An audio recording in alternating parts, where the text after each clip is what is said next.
नमस्कार दोस्तों, I welcome you all to study glows. मेरा नाम है दीपक यादव। नाउ इस वीडियो में हम लोग डिस्कस करने वाले हैं एक बहुत ज़्यादा इंपॉर्टेंट आर्टिकल को। आप लोगों को मालूम चल ही गया होगा कि हमारे प्राइम मिनिस्टर ने नेशनल स्क्रैपेज पॉलिसी को इंट्रोड्यूस कर दिया है। अब यहाँ पर हम लोग बात करेंगे ये पॉलिसी क्या है, इसका क्या एम है, क्या प्रोविजंस हैं, प्लस इसके क्या बेनिफिट होते हुए नजर आएंगे, हमारी इकोनॉमी के अंदर क्या कंट्रीब्यूशन होगा। ये आर्टिकल एक अवेयरनेस आर्टिकल के साथ साथ हमारे एग्जाम के पॉइंट ऑफ व्यू से भी बहुत ज़्यादा इंपॉर्टेंट होने वाला है। मैंने आपको दिखाया अभी कि इस आर्टिकल को इंडियन एक्सप्रेस में कवर किया गया, साथ ही साथ आप देख पाओगे यहाँ पर द हिंदू के अंदर भी इस आर्टिकल को कवर किया गया है।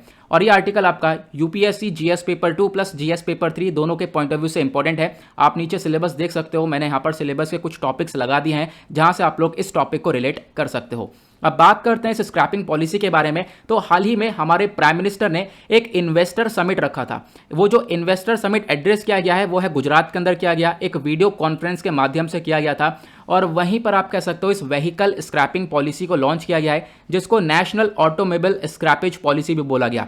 ये जो समिट है इसका मेन मकसद यह है कि ज़्यादा से ज़्यादा इन्वेस्टमेंट को हम लोग अट्रैक्ट कर सकें।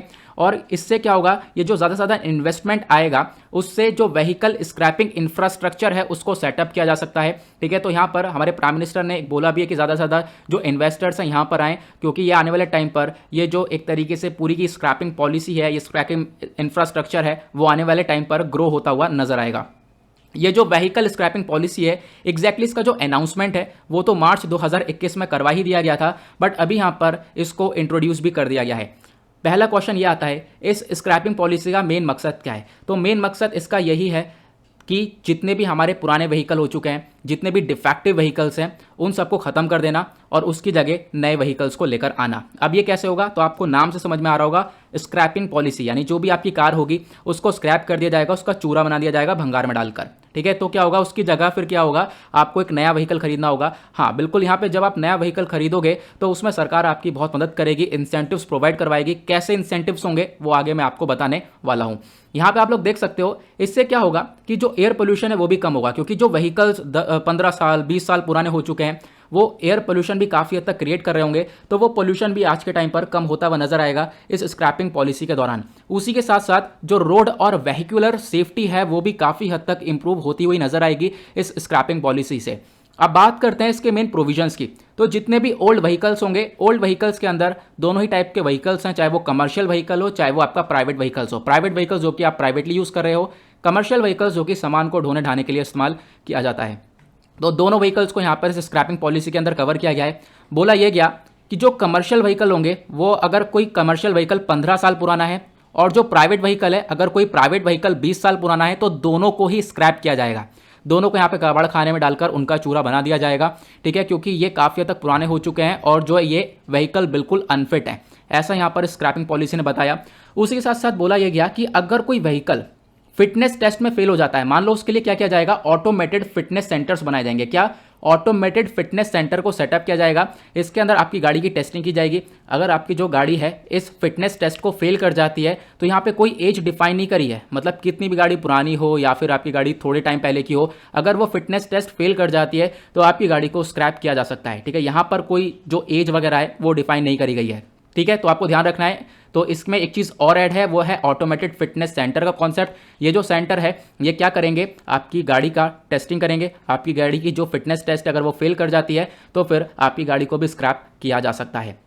ओके, उसके बाद यहाँ पे देखो, ये जो टेस्टिंग है इसके अंदर क्या क्या चेक किया जाएगा। एमिशन टेस्ट, कितना पोल्यूशन कर रही है, ब्रेकिंग सिस्टम, सेफ्टी कंपोनेंट्स, इन सबको टेस्ट किया जाएगा। और अगर कोई भी व्हीकल फेल हो जाता है तो ऑब्वियस सी बात है उसको स्क्रैप किया जाएगा। अगर कोई भी व्हीकल पास हो जाता है तो वो ओनर जो है इस व्हीकल को यूज़ कर सकता है, आगे कंटिन्यू कर सकता है। ओके, अब यहाँ पर मान लो किसी पर्टिकुलर व्यक्ति का जो व्हीकल है वो फेल कर गया इस टेस्ट के अंदर और जो है उसके व्हीकल को स्क्रैप कर दिया है। अब वो नया व्हीकल खरीदेगा, ऑब्वियस सी बात है, तो उसके लिए सरकार यहाँ पे क्या बेनिफिट्स देती हुई नजर आएगी। तो यहाँ पे सबसे पहले रोड टैक्स रिबेट दिया जाएगा। मतलब जो भी स्टेट गवर्नमेंट है उन्होंने एडवाइस किया है कि वो ऑफर करेंगे रोड टैक्स रिबेट। जो पर्सनल व्हीकल है उनमें लगभग 25% तक की रोड टैक्स में छूट मिलेगी और जो कमर्शियल व्हीकल हैं उनमें 15% तक का रोड टैक्स में छूट मिलता हुआ नजर आएगा। ओके, उसके बाद यहाँ पे सरकार दूसरा क्या बेनिफिट देगी, व्हीकल डिस्काउंट मिल जाएगा आपको। ठीक है, आपको लगभग 5% तक का आपका डिस्काउंट मिल जाएगा। साथ ही साथ यहाँ पे बोला यह गया है कि जो आपके व्हीकल का रजिस्ट्रेशन फ़ी होगी, जब आप व्हीकल खरीदोगे उसका रजिस्ट्रेशन करवाओगे तो उसमें भी काफ़ी हद तक छूट मिलेगी जब भी आप एक नया व्हीकल खरीदोगे तो, ठीक है। उसके बारे में यहाँ पे चर्चा हुई है कि जो आपका रजिस्ट्रेशन सिस्टम होगा वो भी यहाँ पर उसके अंदर अमाउंट जो है वो कम लगेगा। अब बात करते हैं इसके कुछ सिग्निफिकेंस की, इससे क्या क्रिएट होता हुआ नजर आएगा, हमारे इकोनॉमी के अंदर क्या इंपैक्ट क्रिएट होगा। पहली चीज़ तो देखो, जब हम लोग व्हीकल की स्क्रैपिंग करेंगे तो हमें स्क्रैप यार्ड की ज़रूरत होगी, हमें बड़े बड़े स्क्रैप यार्ड्स बनाने पड़ेंगे जहां पर इन व्हीकल्स को चूरा बनाया जाए। यहाँ पे आप देख सकते हो इस प्रकार से स्क्रैप यार्ड यहाँ पे बनेंगे तो creation of scrap yard generate होगा। अब इससे इंडिया को फायदा है, क्यों? क्योंकि इंडिया जो है ना, ये स्क्रैप स्टील जो बंगाल वाला स्टील है ना, वो इंडिया इंपोर्ट करता है और पिछले साल हमने 23,000 करोड़ रुपए का ये स्क्रैप स्टील को इंपोर्ट किया है, ऐसा यहाँ पे काफ़ी सारा डेटा बताता है। अब क्या है, हम लोग जो है इस चीज़ के ऊपर फोकस करेंगे, स्क्रैप यार्ड क्रिएट होगा, यहाँ पर हमारे पास ऑब्वियस सी बात है बहुत सारा वेस्ट जनरेट हो जाएगा और इस वेस्ट से हम लोग वेल्थ जनरेट कर सकते हैं, यहाँ पर ये फोकस है। दूसरी चीज़ यहाँ पे क्या है, अभी मैंने आपको बताया था कि फिटनेस सेंटर्स बनाए जाएंगे, ऑटोमेटेड फिटनेस सेंटर्स जो होंगे, और जब ये सेंटर्स बनाए जाएंगे तो इसमें बहुत सारे लोगों को रोजगार मिलेगा। लगभग यहाँ पे एस्टिमेशन है 35,000 लोग जो हैं उनको एम्प्लॉयमेंट मिलेगा और इसी के दौरान यहाँ पे इस पॉलिसी के दौरान क्या होगा, इन्वेस्टमेंट भी बढ़ता हुआ नजर आएगा। लगभग 10,000 करोड़ तक का इन्वेस्टमेंट इसके अंदर आ सकता है, ये कुछ यहाँ पर प्रेडिक्शंस करे गए हैं। उसके बाद जो सरकार का रेवेन्यू है, जो यहाँ पे एक तरीके से उनकी इनकम है, वो भी जनरेट होती हुई नजर आएगी। क्यों? क्योंकि पुराने व्हीकल को कर दिया गया है स्क्रैप और कुछ यहाँ पर चीज़ें प्रोवाइड करवाकर, कुछ यहाँ पर आप कह सकते हो बेनिफिट्स देकर क्या कर दिया जाएगा, वो जो बंदा है वो जाकर एक नया व्हीकल खरीदेगा तो उससे क्या होगा, जो कमर्शियल व्हीकल्स है उनका सेल, जो उनकी बिक्री है वो बढ़ती हुई नजर आएगी। अब यहाँ पे जो बिक्री है वो काफ़ी हद तक गिर चुकी है। आपको मालूम होगा ऑटोमोबाइल सेक्टर हमारा काफ़ी हद तक डाउन पहुंच चुका है कोविड-19 पैंडेमिक की वजह से, साथ ही साथ जो IL&FC का बैंकरप्सी हुआ है उसकी वजह से, मतलब जो इकोनॉमी स्लो डाउन हुई है उसकी वजह से ऑटोमोबाइल सेक्टर भी काफ़ी हद तक डाउन पहुंच चुका है। अब क्या होगा, इन सब चीज़ों से जो कमर्शियल व्हीकल्स है उनकी बिक्री बढ़ेगी, तो व्हीकल्स बिक्री बढ़ेगी, ऑटोमोबाइल सेक्टर थोड़ा सा हमारा ग्रो करेगा, इकोनॉमी के अंदर कहीं ना कहीं यहाँ पर ये जनरेशन देखने को मिलेगा। साथ ही साथ सरकार हमारी जो है यहाँ पे 30,000 से 40,000 करोड़ तक का जो मनी है वो गेट कर सकती है, वो पा सकती है गुड्स एंड सर्विस टैक्स के माध्यम से, इस पॉलिसी का इस्तेमाल करके। तो यहाँ पर कहीं ना कहीं जो रेवेन्यू है वो काफ़ी हद तक इंप्रूव होता हुआ नजर आएगा। उसके बाद यहाँ पर और क्या फ़ायदा होगा, दूसरा फायदा यहाँ पे देखने को ये मिलेगा, जो पोल्यूशन है वो कम हो जाएगा। क्यों? क्योंकि ज़्यादा से ज़्यादा जो व्हीकल पुराने वाले थे उनको स्क्रैप कर दिया गया है। अब क्या होगा, नए नए व्हीकल्स जो है, मॉडर्नाइज व्हीकल की पॉपुलेशन बढ़ जाएगी और इससे क्या होगा, जो पोल्यूशन है वो काफ़ी हद तक कम होता हुआ नजर आएगा। साथ ही साथ जब नए व्हीकल्स खरीदे जाएंगे तो इससे सर्कुलर इकोनॉमी भी प्रोमोट होगी, जो इकोनॉमी है उसका जनरेशन होगा, क्योंकि ऑब्वियसली बात है क्या होगा कि नए नए व्हीकल्स खरीदे जाएंगे।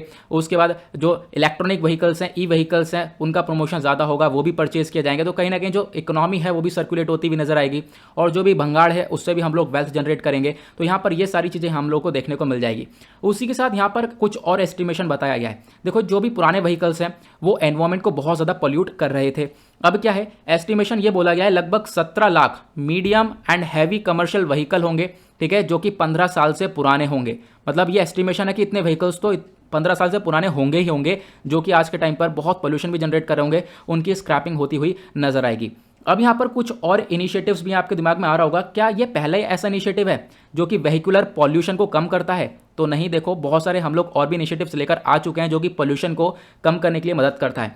ये एग्जाम में आप लोग इस्तेमाल कर सकते हो, इस वजह से मैंने बाकी सारे इनिशिएटिव्स का नाम इस्तेमाल कर लिया है। जैसे कि एक है गो इलेक्ट्रिक कैंपेन, उसके बाद fame India scheme phase 2, electric vehicles policy 2020 for Delhi हो गया, हाइड्रोजन फ्यूल सेल बेस्ड बस and car project, national electric mobility mission 2020। तो ये सारे इनिशिएटिव्स हैं जो कि व्हीकलर पॉल्यूशन को कम करते हुए नजर आते हैं। आई होप आपको ये क्लियर हो गया होगा।